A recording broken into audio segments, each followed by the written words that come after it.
Hello artists, I am going to show you how to cut a 6-pointed snowflake. I'm going to warn you in advance, this is not easy. I'm going to say it again. This is not easy, but you can do it. I know you can. You just have to be patient with yourself, and you might need a few sheets of paper. So in your kit, you do have blue paper. If you'd like to start with the blue paper, you certainly can. But if you have extra paper to practice on, an old worksheet or a piece of printer paper, might be a good idea to practice first. Okay, the very first step that we need to do is we need to get a square from our rectangle. So we are going to fold our paper up like this, making a nice point. And we are going to make a crease, and then we are going to be cutting this off. If at any time during this video you need to pause or rewind me, please do. This is, again, I repeat, not an easy lesson, but I know you guys can do it. Okay, after this, you will have a square. Can you see that? Okay, now you don't need to open it up. I'm just letting you know that it is a square, okay? Your next step is going to be to fold it right like this. Okay, so here's my open end over here.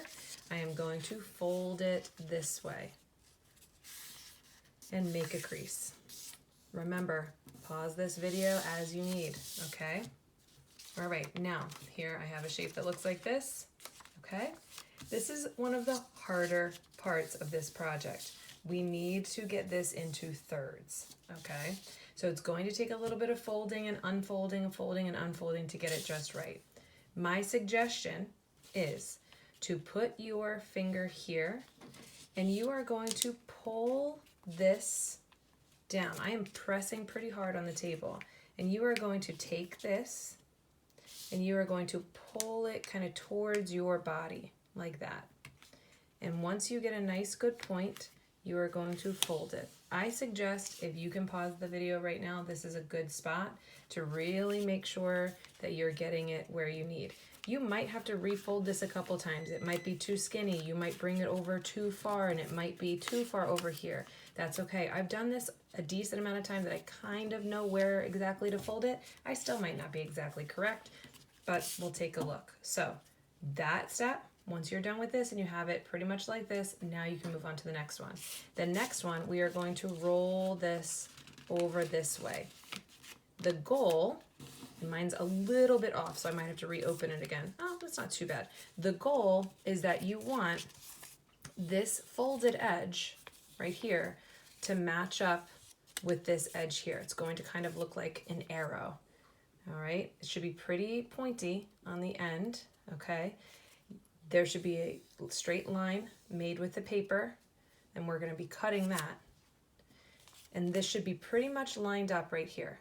So if you need to open it back up, and if you need to kind of move these around to get them just where you need, that's okay, all right? So I'm going to open this up so you can kind of see what it's supposed to look like when it's folded. You can see that there's a triangle here on the inside, and then there's two triangles here, okay? So here I go. I'm going to fold that back up. This is where we need to be. And I am going to cut this off here. Okay. Now, here's what I want you to think about when you design your snowflake. I don't want you just to cut into it. I want you to think before you cut. So if you need to use a pencil or a marker before you do it, that's fine. So this here needs to be half of one of the arms that stick out. So I am going to make one of the arms that stick out kind of like that. This right here is a part in the middle. So I'm going to kind of curve this, and I think I'm going to just kind of round it out like that. On the inside, my suggestion on the inside is either do a straight cut or do a cut at an angle. If you do a cut at an angle like this, you'll get a really cool star on the inside. You want to make sure that you're not cutting all the way through except for the center. The center will create a hole. If I cut all the way through here, I'm going to create a bigger hole, and you don't want a bigger hole. So you can do half shapes. So anything that I draw here is going to be a half. So this right here looks like a triangle, but when I open it up, that's going to be a diamond. This right here looks like half of a circle or half of an oval. So when I cut that out and when I open it up, it's going to be half of a circle or half of an oval. So you just want to cut into the side. Notice how none of my lines are going across, except for the areas I want to cut off totally. This I want to cut off totally. This paper is going to go away. I do not need that paper. This paper is going to go away. I'm not going to need that. This paper is going to go away. This is going to go away. This right here is going to go away. All of this right here is going to go away. So anything that you see left in white, that's going to be left over. Okay, here we go. Also, when you cut paper, make sure you're using the hungriest part of your scissors, nice and open wide. Do your best to cut. It's okay if things get a little funny as you go, and if it's not totally symmetrical, that's fine. Learning about snowflakes, you'll learn that the humidity in the atmosphere and the wind and all of that changes the snowflake as it falls to the earth. So it's okay if some of your arms don't look like some of the other arms. Now this one I cut into on this side, I'm going to cut into on the other side as well to make it a little bit easier on myself. And I'm just going to keep on going. There are a lot of snowflake pattern designs that you could find on the internet. I will post some for you as well. You can make up your own. I just made this one up on my own.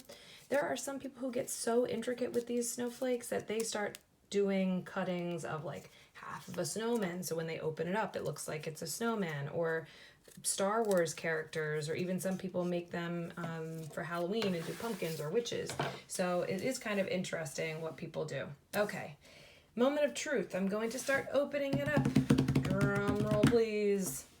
It's just a piece of paper, so even if it's a little funny, it's okay. All right, here we go. I am going. As you go, it's really important to kind of push that fold out flat. Really give it a nice flattening out. Keep on going.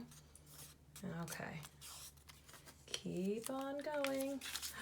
There. Looks pretty good to me. Yeah. All right. So when you are done with these snowflakes, it's up to you if you want to add any color to them or anything like that, but these are going to be glued right on top of that beautiful snowflake background that you've created. It's going to create the illusion that there are snowflakes falling in front of other snowflakes. Now, if you are someone who says, no way, Miss Sasso, I do not want to cover up my snowflake drawing with these snowflakes, that's fine.